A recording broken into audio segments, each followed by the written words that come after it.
We're inching closer to the All-Star break, and we're talking pickups and starting pitchers here on the RotoWire Fantasy Baseball Podcast.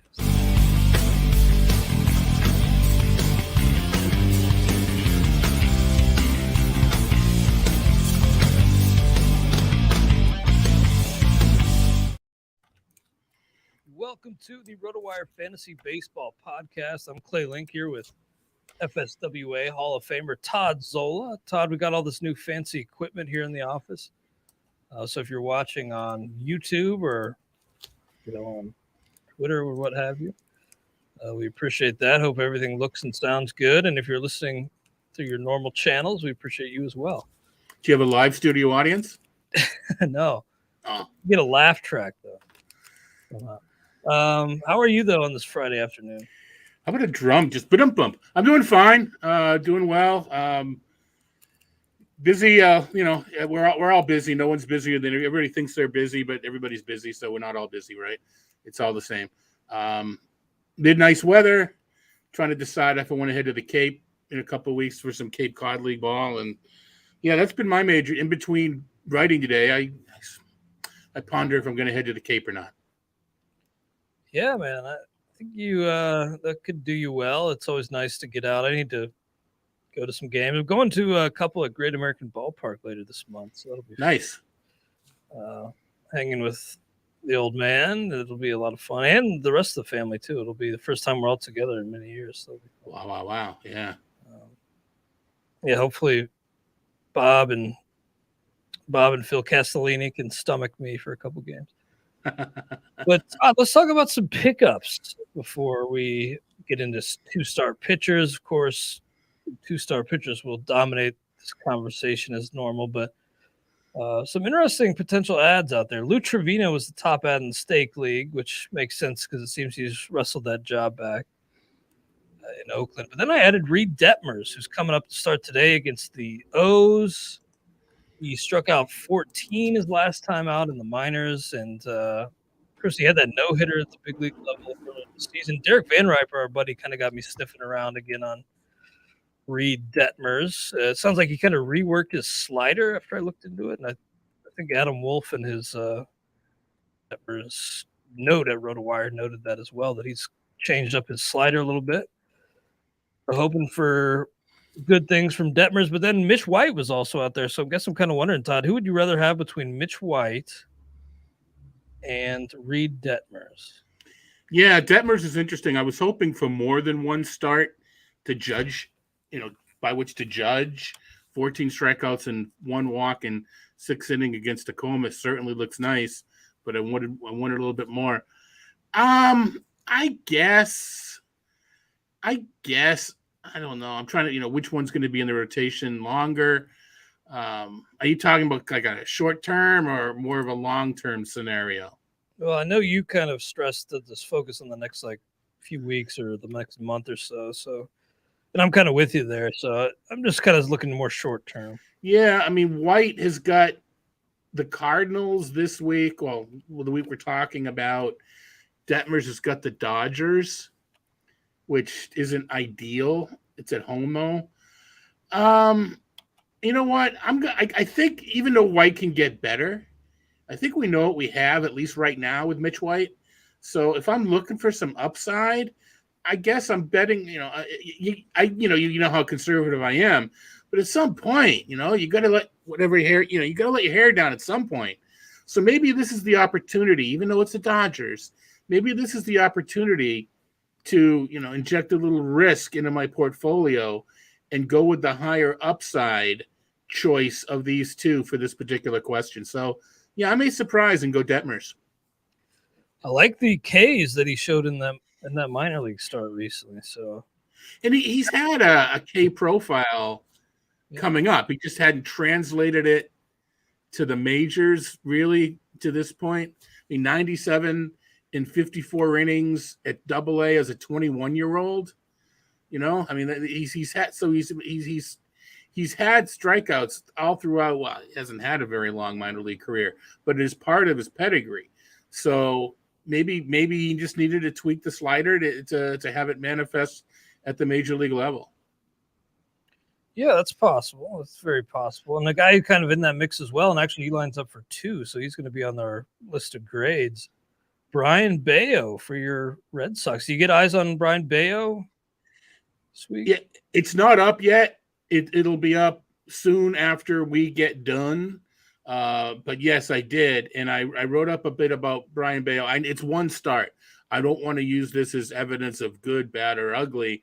All I'm saying is it surprised me how many times he double, triple, quadrupled, and even threw the same pitch to the same batter 5 times in a row.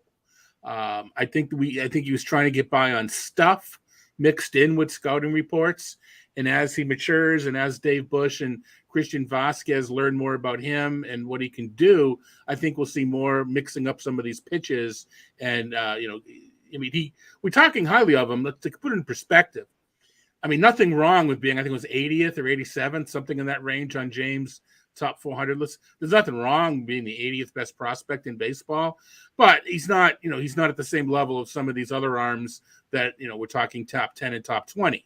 He's a very good prospect, and maybe he will mature into one of the better ones. But, let's keep that in perspective for now. But anyway, got my eyes on him, impressed.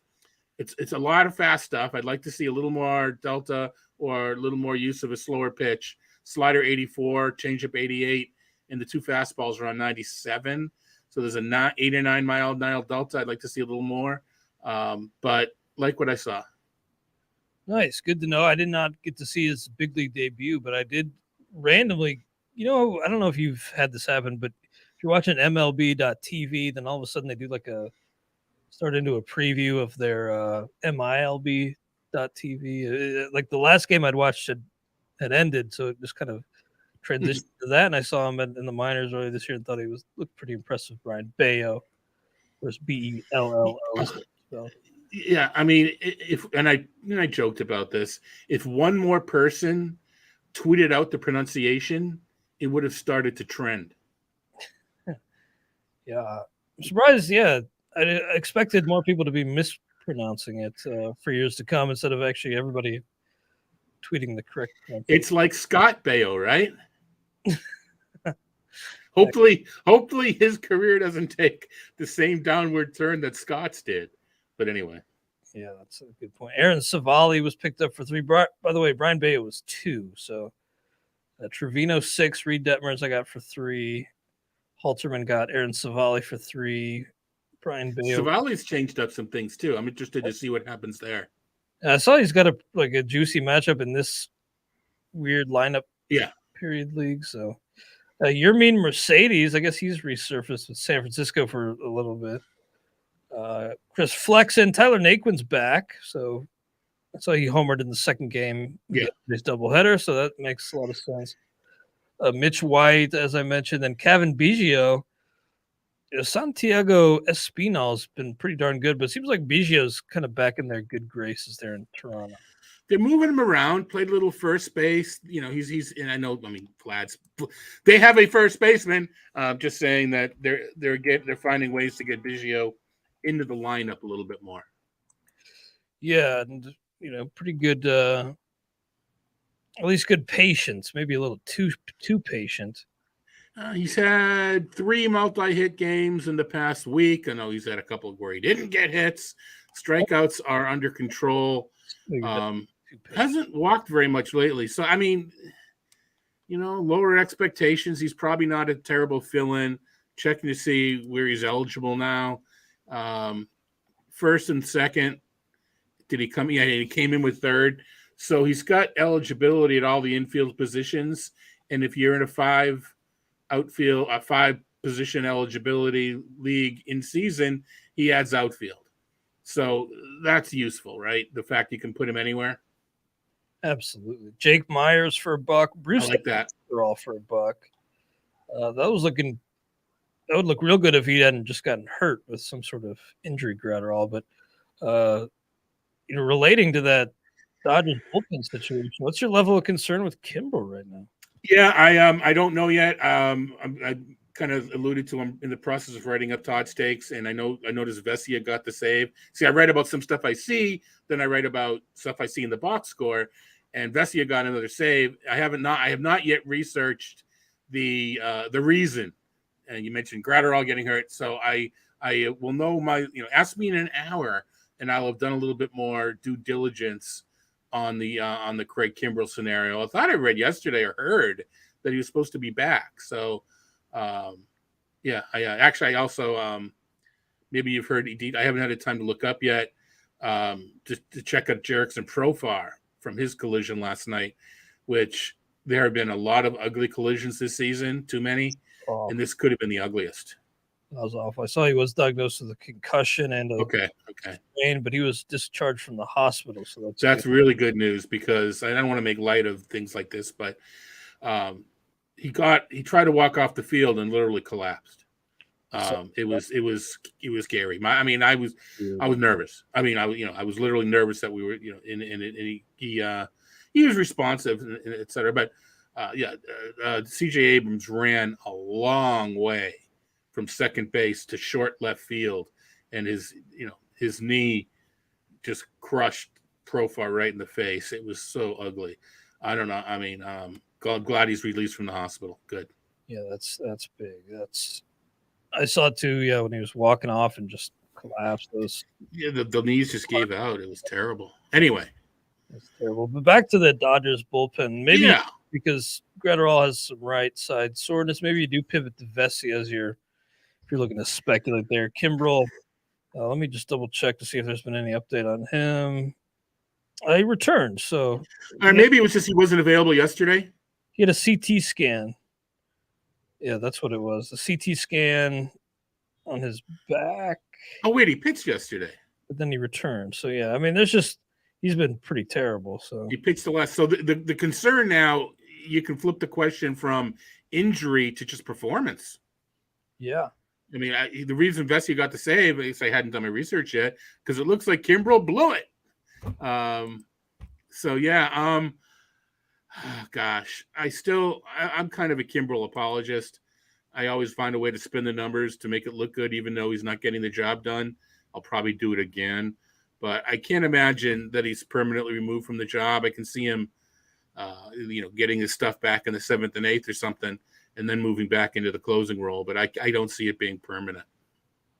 I hear you. He's just been such a roller coaster lately, and while that the CT scan was negative, if he winds up in IL, it could open the door. It's usually that he gets the job done, but his breakdowns are so pronounced that we think he's been terrible, for a longer period.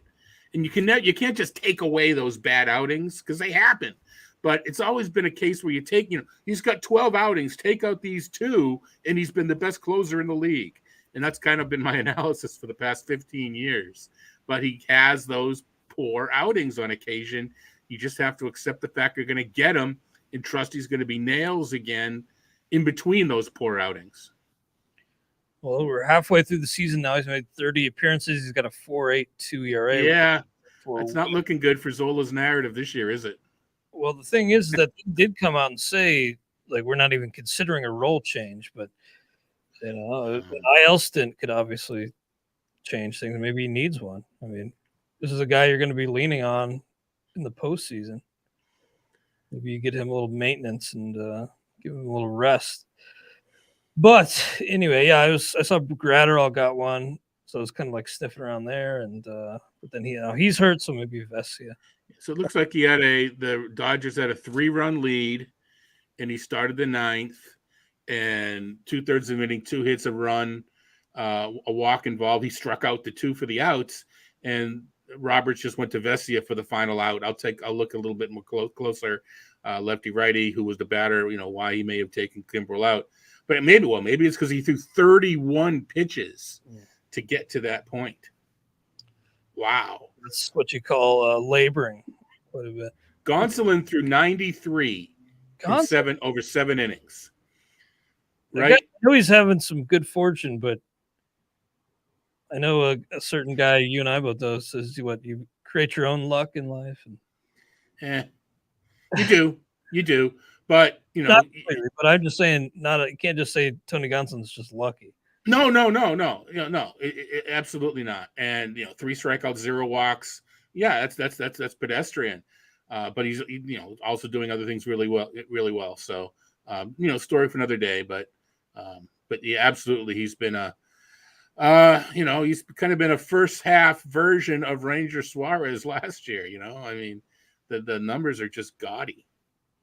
Rosie Contreras was still out there. James got him for $1. I don't know how I missed that. That's a good pickup. I know he was sent down, Rosie Contreras, but he's should be back up. Maybe they clear the deck a little bit at the deadline. He should be in there pretty well locked in for Pitt for the rest of the season. Let me just double check real quick. Derek Van Riper's league. That's the one where I did get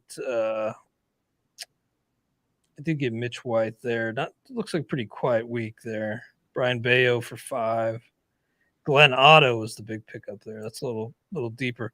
Anything else? Any other pitchers on your mind or players on your mind before we get to 2-star pitchers for next week? No, I think if there is, it'll come up as we talk about the 2 starters. Nice. Well, Disco Dave just asked in the chat, would I rather have Skubal or Kyle Wright rest of the season? That's Kyle Wright for me. Skubal's kind of hit the skids. So wow. Wow, Disco.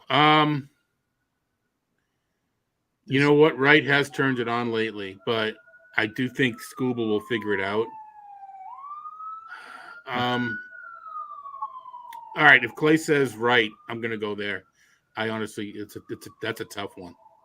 Well, before we get into 2-star pitchers, let's take a quick break. We'll get to take care of a little bit of business and hear a quick word from our Blue Wire sponsors. All right, welcome back to the RotoWire Fantasy Baseball Podcast. Clay Link here with FSWA Hall of Famer Todd Zola.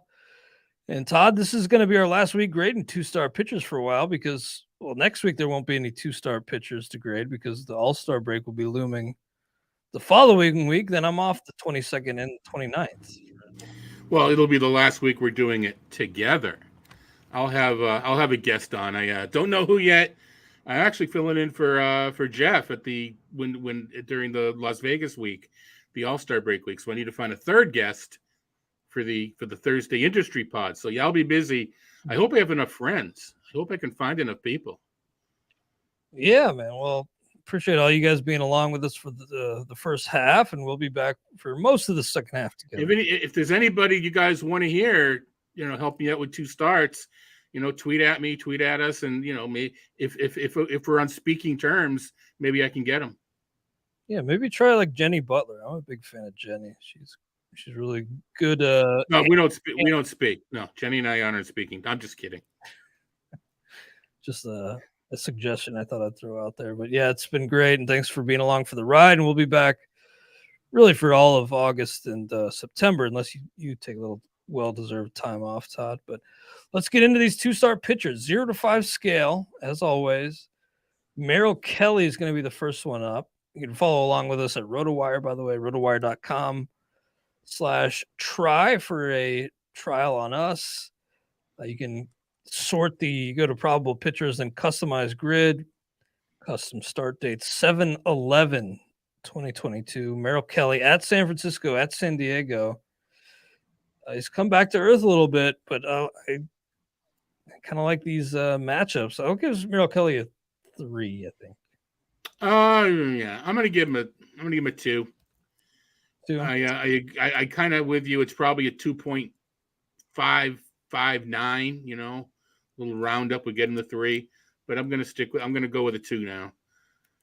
He's always around the plate, which always puts him in danger of a blow up. And these clubs can hit a little bit. They're on the road, so we'll go 2. Nice. Well, Max Fried for Atlanta's made a star turn this season. He's kind of completed that star turn, I guess you could say, because he's really reached that ace level. 9-2, 2.52 ERA, and a guy right behind him, Spencer Strider, looks to be on his way there too. He's been off the charts lately. So those 2 for Atlanta next week versus the Mets at Washington. Fried's going to be a 5, and I think Strider's a 4 at this point. Isn't he like a 7? I mean, you listen to Twitter, you have to invent a new scale. I'm being a little wise guy. I love what I see from Strider. What do you have? 6 in a row? 6 in a row starting off the last game? And the first 6 outs I think he got. Yeah, something crazy. I'm going to go 4. Just, I mean, need to see it a little longer, but it's probably, it's coming. So, yeah, 5 and 4. Fried, I think he's certainly cemented status as as fantasy SP1. Maybe not, top 5, 6, or 7, but I think, I think he's definitely a top, 15 starter now. I have Strider and Derek Van Riper's Mocky League, and I was thinking what it would take. Not that anybody's really come knocking because they probably know the price is astronomical, but what it would take to get Strider off my hands in a keeper league like that.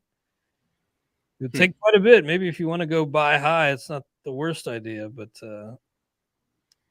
it would take quite a get to pry. Yeah, I can understand why. Yeah, he's looked really, really impressive. The Baltimore Orioles have 2 off days next week, so kind of weird.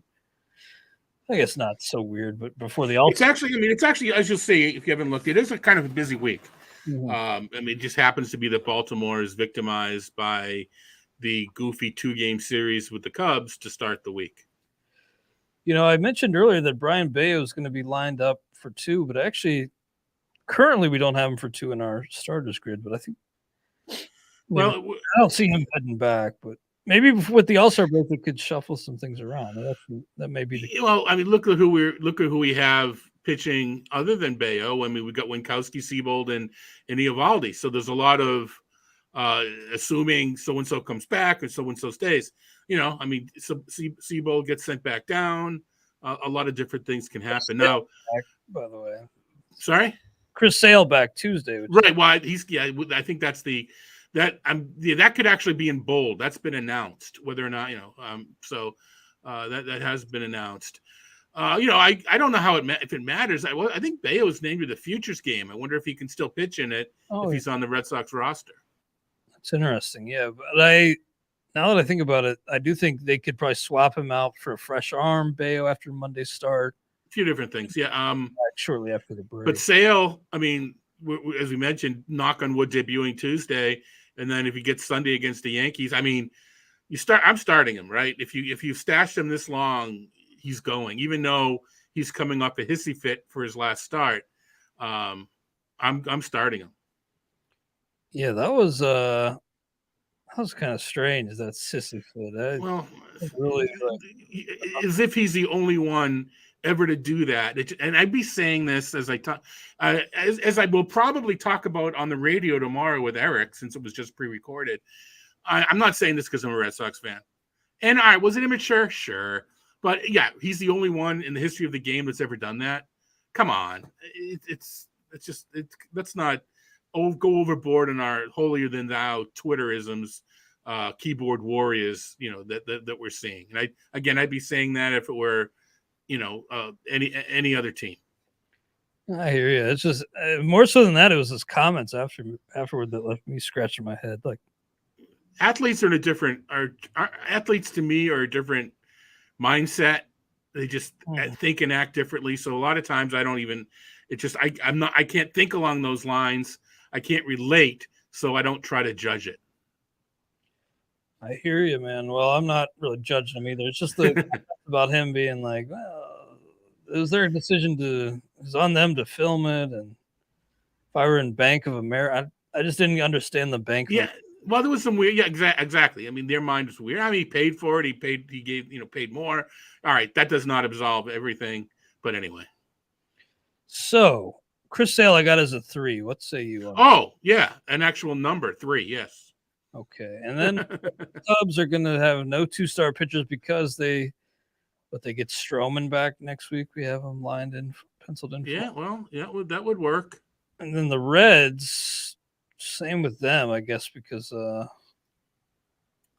because Tyler Malley's on the IL now. So right.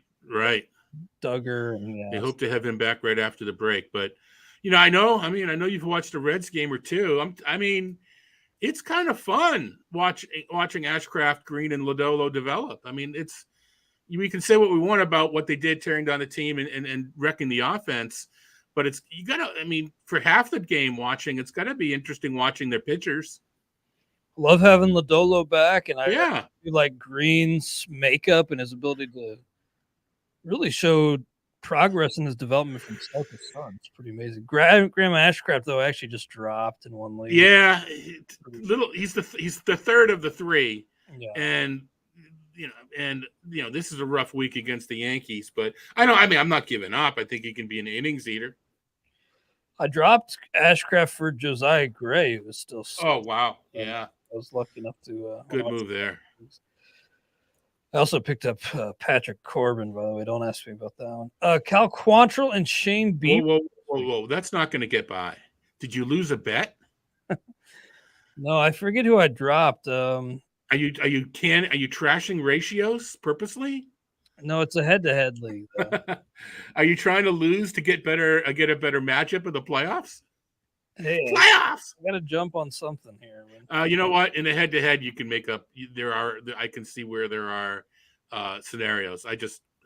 Anyway. No, I get it. This is NL only with weird benches and. Yeah, head-to-head. I mean, you win the week, you lose the week, and you're done, right? And you need him for that week. You need him for that week. It's Kenley soon, so I'll probably be the drop there. But yeah, I did pick him up. All right, back to two-star pitchers for the week of July 11th. Cal Quantrill, Shane Bieber. The Guardians have 8 next week, so they'll need all their starters. Quantrill and Bieber versus the White Sox versus Detroit. Pretty nice. I know Quantrill's, such like the analytics world just hates this guy, but I think I'm going to give him a 2. And Bieber a 4. I was leaning to 3 for Quantrill. And Bieber's a 4. He should. It's actually surprising with these matchups that he's not a 5. I think that's kind of the bigger upset that we both say Bieber's a 4. I'm going to give Quantrill a 3. Maybe it's just the eye. Maybe it's more because I'm relying on my eyes and not enough on the numbers. But I like he's had a couple of rough ones, but I just see enough good there that I'm going to go with the 3. Okay, so you're going to go Quantrill 3 and Bieber 4. I got you down for Quantrill 3. All right. The numbers aren't going to have him that high, but like you said, the analytics don't like him. Yeah, very true. Now, on to Colorado. There was a Jose Urena sighting earlier this week. He actually pitched well against the Dodgers. Surprised he didn't find a way to throw at Ronald Acuna, even though they weren't facing Atlanta. But he actually pitched okay against the Dodgers, but at home, no chance. That's going to be a 0 for him and a 0 for Gomber, even though he gets Pitt at the end of that 2-step. I don't trust Gomber. Oh, they're at home. That's all. I'm going to grade the joke on an 80 scale and give it a 75. That was very good. You made me laugh. No, I can't start either of them at home. Yeah. Okay. Yeah, that's a 0. No reason to elaborate further there. For the White Sox, Lance Lynn, Dylan Cease.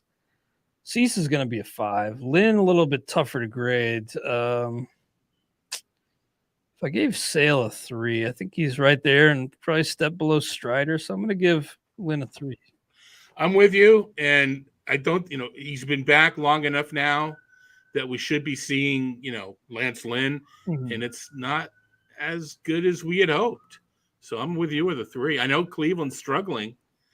Minnesota's not struggling, but yeah, I'm going to go 3.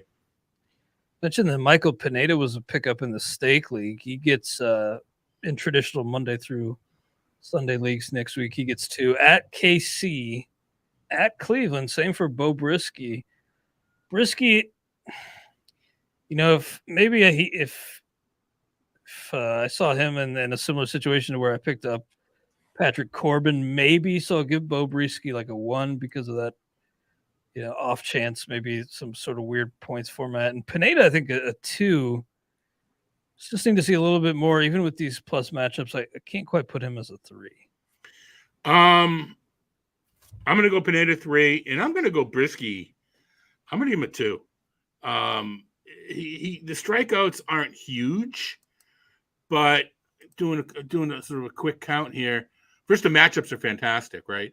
And he's had 3 quality starts in his past 6 outings. All right, Arizona got him, the Red Sox got him, but then he fell short by 1 out against Toronto. I mean, these matchups to me, I'll probably be picking Brisky up if he's available and I needed 2 starts. I'm curious to see where he lands on my newfangled rankings, where I look at the players that are rostered in fewer than 50% of NFBC leagues relative to where the mix 12 and mix 15 relievers. I'll bet he comes out, available and over 50% and above the mixed reliever line. Well, it sounds like Bo Brisky will be on a lot of your lists this weekend. Right? Yeah, well, yeah. Been down. And I don't even like Brisky. I like corned beef, but it's weird that they're the same meat but just seasoned differently. Oh, I'm sorry, never mind. We'll have to hope neither the Royals nor the Guardians make brisket out of Bo. Yeah, I've used that one. That's about a 30. Yeah, yeah, exactly. Inconsistent. My scouting report, I'm gonna say jokes are inconsistent. Yeah, that's fair enough. So Houston's going with a 6-man with Javier pitching as well as he is, and then Odorizzi back. Maybe Odorizzi's bumped before the end of the first half, but tentatively no 2-star pitchers for the Astros. So the Royals got a doubleheader on Monday, so that would put Brad Keller and Daniel Lynch in line for 2 versus Detroit at Toronto. That second one honestly wipes them both out of the mix for me. I know you've been a Brad Keller apologist before, but would you consider them this week? At Toronto scares me. Yeah. So, yeah, I'm going to go 1, but Daniel Lynch is a 0. I'll give Keller a 1. In a points league, and I know that I guess we're grading for everybody, but in a points league where, it just, you get like 1 point and not 12 points. It's not as detrimental in the 2-start week. So I'll give him a 1. All right. I hear you there. I got you down as a 1 for Keller. I'm going to stick by a 0 there.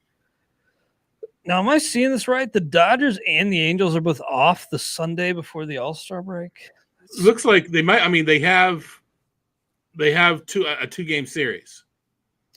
So for whatever reason, they decided to schedule it Friday and Saturday as opposed to Saturday and Sunday. So I'm assuming that our crack staff is right, and for some silly reason, the Angels and Dodgers. Maybe it's, you know what? Is it imported from partner? Actually, I was about to say something that's wrong.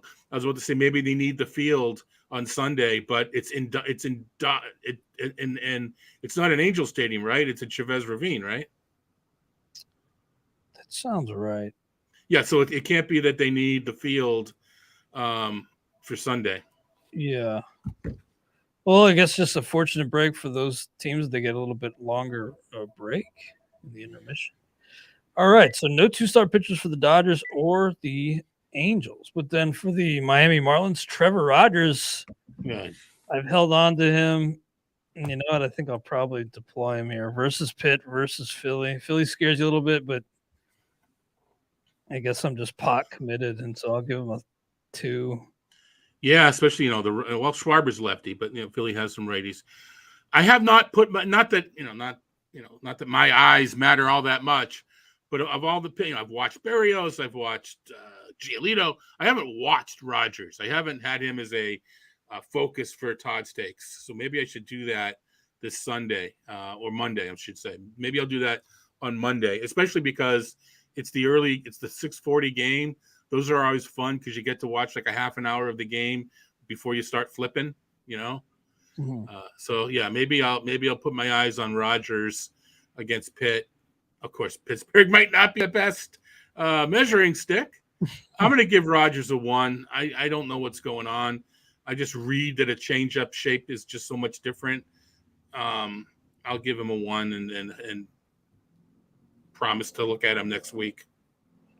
And any reason to go into positive numbers? Oh, with Castano? No. Okay. And then Jason Alexander for the Brewers, I'm going to give him a 0-2. At Minnesota, at San Francisco, I can't see it. I don't mind him like 2 inning stints at a time, but No, I don't like this at all. That's a 0. Yeah, I guess he's grabbed a couple wins in late June, but no, I can't do it. Jason Alexander, so I'll give him his list. All right, we're making progress here. Let me get back to the grid.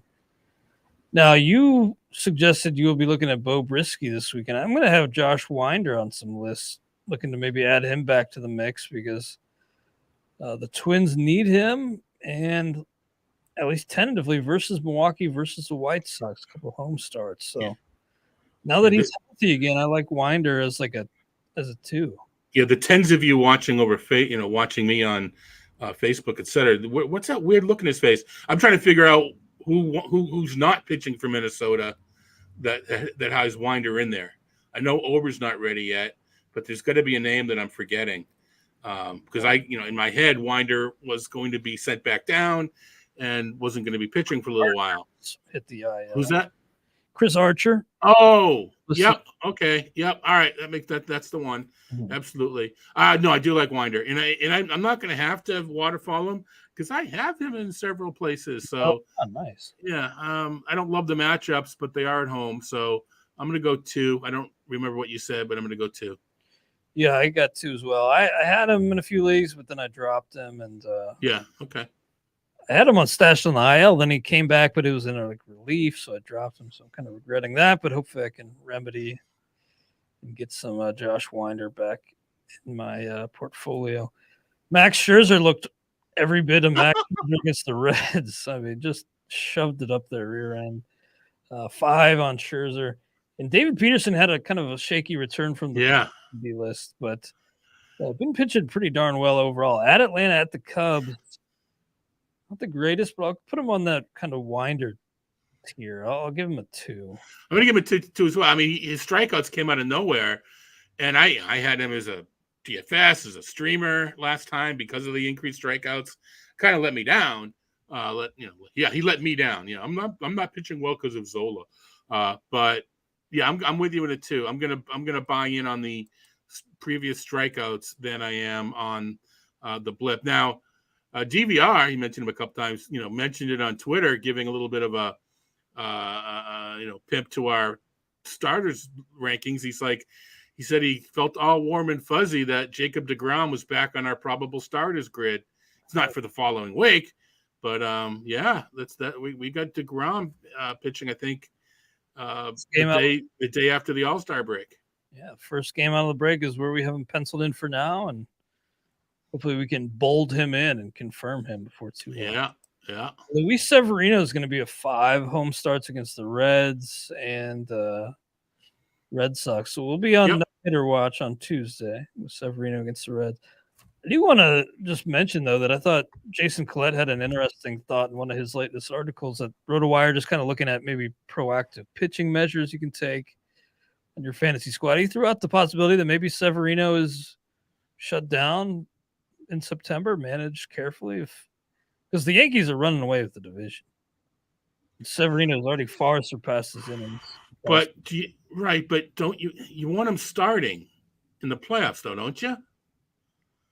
I mean, I know Cortez and Montgomery and Tyone have pitched well, but don't you want Severino weeks and then get him like a starter 2 before the end of the season?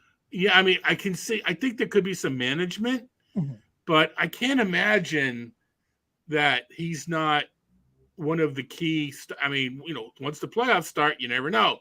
Houston already proved that, to the Yankees that what can happen.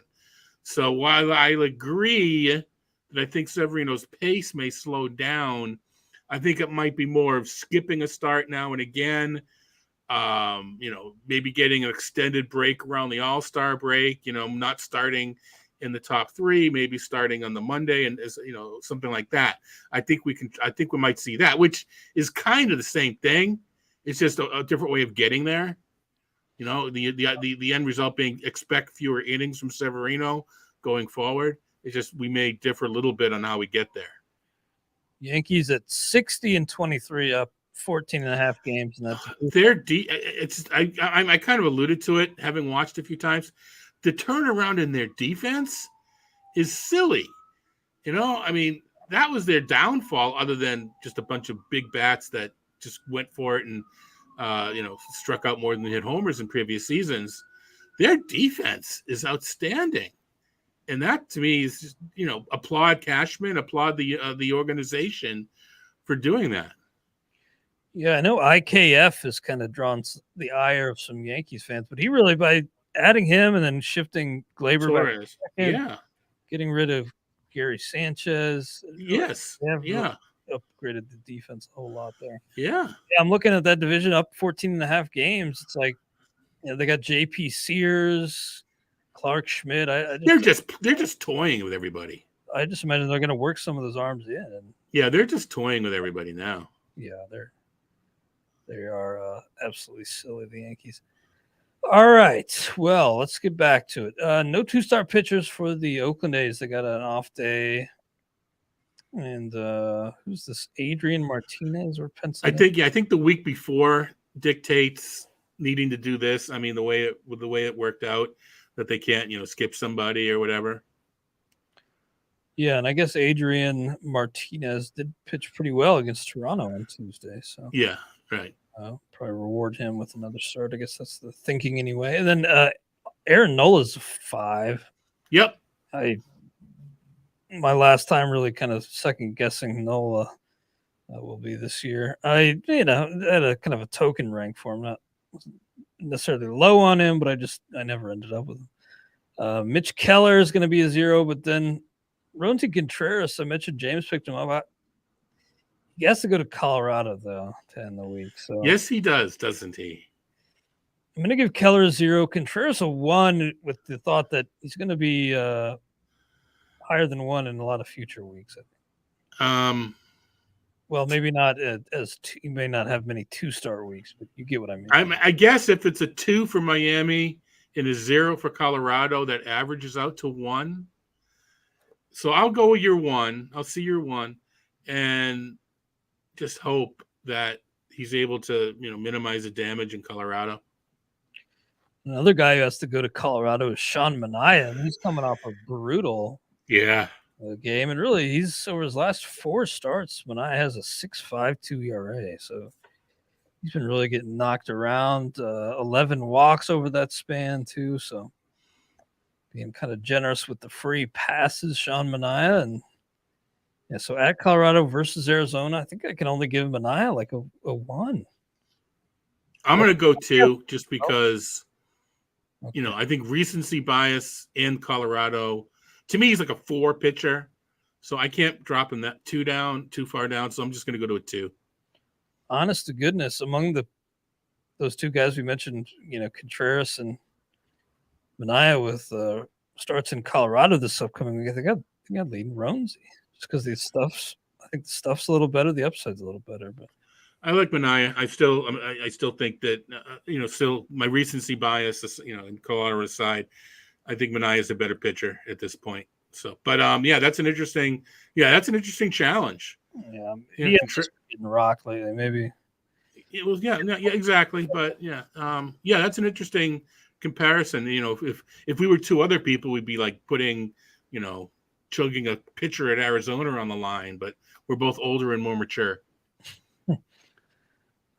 Older, yes. We'll see in time about the more mature. Logan Gilbert, is he a 5 locked in for you? I guess with these matchups at Washington, at Texas, I got to give Logan Gilbert a 5.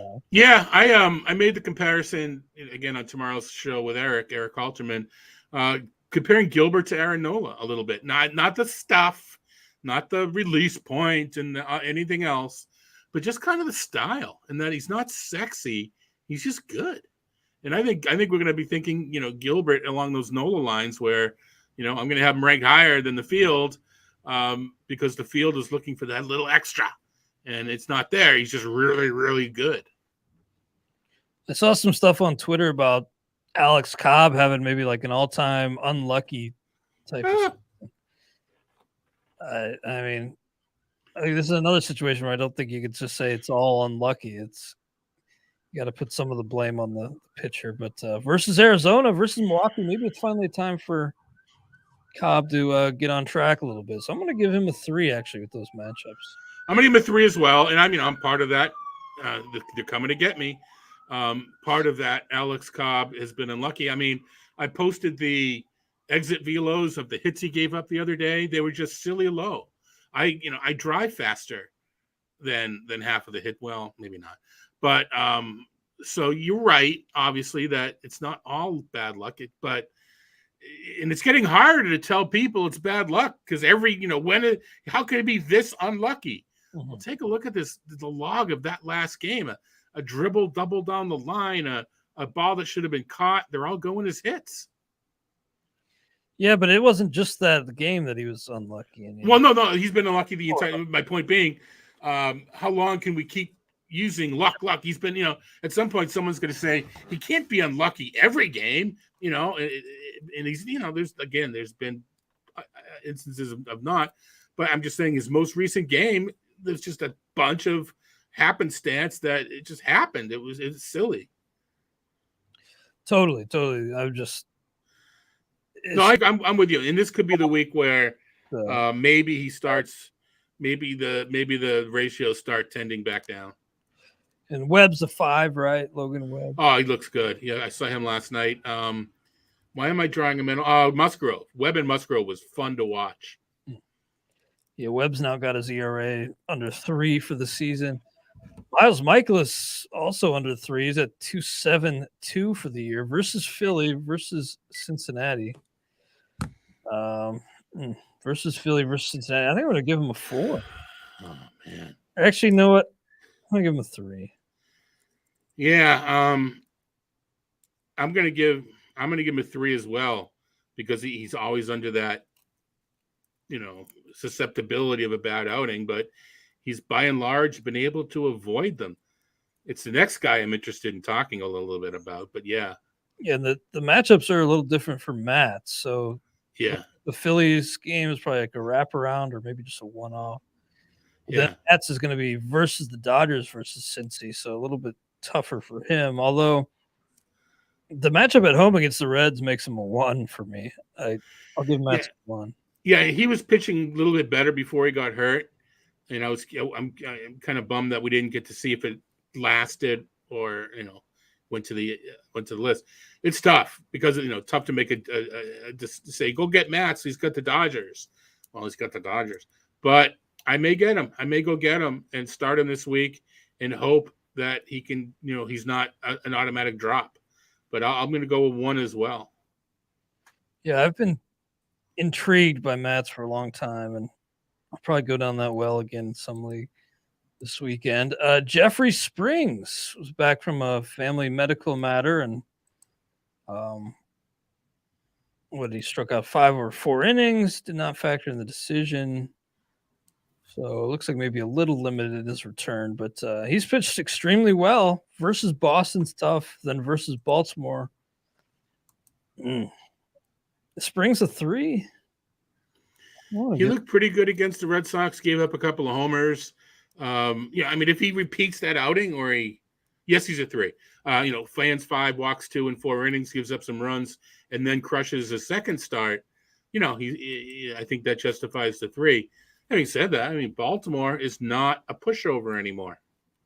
Yeah, it's kind of amazing. They've almost feels like they're one of those teams that every year there's a team that kind of pushes their window open a little bit quicker. They're not going to be competitive this year, but it seems like maybe they've kind of set the table to actually be competitive next year. And if nothing else, they've made the between the fences and other things, they've made it a more attractive place for free agents to sign. Of course, they have to have an ownership signing the checks, but that's at least they've done their part. I think I'm going to give Kluber a 3 as well. Yeah, that feels right. I think he's settled into a groove where he's the seasoned vet. If he was lefty, he'd be called crafty, but he's not lefty, so we can't call him crafty, which I never understood. How come there aren't any sweet right-handed swings? There are only sweet left-handed swings. Right. Yeah. Anyway, that's the advantage that we set. the Spencer Howard truthers out there got their latest, taste of the bitter. You sure that's plural? Maybe not. Maybe there's only one left. But the latest was another disappointment. So he's a 0.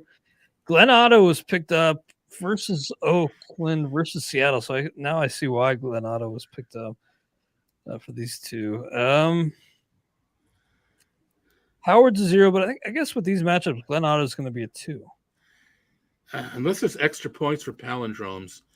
You know what? I agree, though. I agree with it, too. Otto was on my – I like some of the Texas pitching list, but that also included Tommy Hearn. So I don't know how well my opinion matters in this case. But I think Otto – the matchups aren't terrible. Otto is one of those guys. I think Alex Chamberlain has maybe advocated for Otto every now and then. So, if he's got Alex Chamberlain's endorsement, I will at least keep an open mind on Glen Otto. I got him as a 2. Burris versus Philly versus KC. Is there a harder guy to figure out this year than Burris? Yeah, Trevor Rogers. I'll let you go first this time. It's over halfway through the season. We're on our 29th or 30th team. He's letting me go first. With Jose Burris. I'm going to go 3. I should have. He's looked a little better, but it's that the results have been better. He looks the same as he always has. I'm just going to go 3. The matchups don't scare me. Yep, I got a 3 as well. Then I mentioned I picked up Josiah Gray, and I tweeted out a pretty interesting video talking about how he kind of improved his, I think it was his sliders last time out, talking about the grip. So that led to a career high 11 Ks, and seems like a really smart kid with a good head on his shoulders. So seems like I think he can continue to develop and build on what he's doing right now. So versus Seattle versus Atlanta, second start knocks him down a peg, but I think Josiah Gray is a 2. I'm going to go 3. Actually, I'm going to go 3 too. So you're previous to his first start in July, where you kind of alluded to maybe didn't do so well. In June, 1.13 ERA, 0.88 WHIP. All right, well, maybe it's just luck, 28 strikeouts in 24 innings. So, 8 walks. That was supported. His solid June was supported. And then, all right, so he had a blip against Miami. Everybody has a blip against well, maybe not everybody. So he had a blip against Miami. Then he came out strong against Philly. Was it Schwarber got him twice, and then that was it? I think maybe. I think maybe that's it. But 2 homers in 6 innings. But I like what we're seeing from Gray. I think you're right about the learning. I think you're right about the maturation, not as as a pitcher.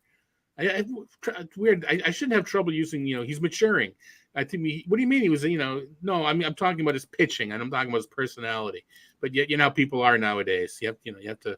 The correctors out there. But anyway, I think he's continuing to grow as a pitcher, and I like what I've been seeing. Yeah, if you haven't seen it, I recommend checking out that video the Nationals tweeted out. I did at Clay W. Link. Mm-hmm. And see, to hear him talking about it, because it seems like he really gets it and is trying to be his best self. Well, let's recap these grades for the week of July 11th. Final week before the All-Star break. Good luck, and we'll be back to power through the second half. And as more people turn their focus to football, you can really surge up your standings. Merrill Kelly, I say 3, Todd 2, Max Fried 5, Spencer Strider 4, Chris Sale. Hopefully he avoids another temper tantrum. Next week, we got him as a 3, Chris Sale. Cal Quantrill, I say 2, Todd 3. Shane Bieber 4. Jose Urania 0. Austin Gomber 0. Dylan Cease 5. Lance Lynn 3. Bo Brisky, I say 1, Todd 2. Michael Pineda, I say 2, Todd 3. Sorry, I lost my place here. Okay, Michael Pineda, I say 2, Todd 3. Brad Keller, I say 0, Todd 1. Daniel Lynch, 0. Trevor Rogers, I say 2, Todd 1. Daniel Castano, 0. Jason Alexander, 0. Josh Winder, 2. Max Scherzer, 5. David Peterson, 2. Louise Severino, 5. Aaron Nola, 5. Mitch Keller, 0. Rosie Contreras, 1. Sean Manaea, I say 1. Todd, 2. Logan Gilbert, 5. Alex Cobb, 3. Logan Webb, 5. Miles Michaelis, 3. Steven Matz, 1.